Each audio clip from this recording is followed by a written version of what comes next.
Hello বন্ধুরা, আজকে যাচ্ছি মামা বাড়ি। তাই বৌদিকে টাটা দিয়ে আমি, মা আর বাবা মিলে চলে আসলাম স্টেশনে। ইগনোর করো আমার গলাটা, কারণ মামা বাড়ি এসে আমার প্রচন্ড পরিমাণে ঠান্ডা লেগে গেছে। আমি একা লেডিস বগিতে উঠে পড়েছিলাম, কারণ লেডিস বগিটা পুরো ফাঁকা ছিল। আর যেতে যেতে টুকটাক কিছু কিনে খেতে খেতে যাচ্ছি। এখানে এই লেকটাতে পানি ফলের চাষ হচ্ছে। আমি যেই জায়গাটা যাচ্ছি সেই জায়গাটা পুরোই গ্রাম, আর আমার গ্রামে ঘুরতে খুবই ভালো লাগে। ফাইনালি আমরা ট্রেন থেকে নেমে পড়েছি। ট্রেন থেকে নেমে আমরা টোটো কাকুকে খুঁজতে এসেছিলাম। যাই বলো তাই বলো, এই পেয়ারাটা কিন্তু চিনির মতন মিষ্টি ছিল। এই জায়গা থেকে কিন্তু মায়াপুরের চূড়াটা দেখা যায়। এখন যেহেতু শীতকাল পড়ে গেছে তার জন্য আর দেখা যাচ্ছে না। আর এইদিকে আমার মা বললো এইগুলো নাকি দেশি মুগ ডালের চাষ হচ্ছে। আরে বাপরে, কত মূল্য নিয়ে যাচ্ছে দেখো। তারপর আমরা সবাই মিলে গরম গরম জিলাপি আর সিঙ্গারা খেয়ে নিলাম। গ্রাম্য পরিবেশে একটা আলাদাই ভিউ আর আলাদাই গন্ধ পাওয়া যায়, যেটা আমার খুবই ভাল লাগে।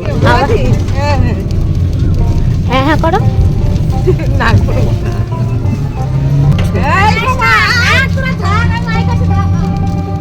আমার মাকে দেখো, বাপের বাড়ি এসে কি আনন্দ। তো বন্ধুরা, আমরা এসে গেছি, এখনের জন্য টাটা, আবার পরে দেখা হচ্ছে।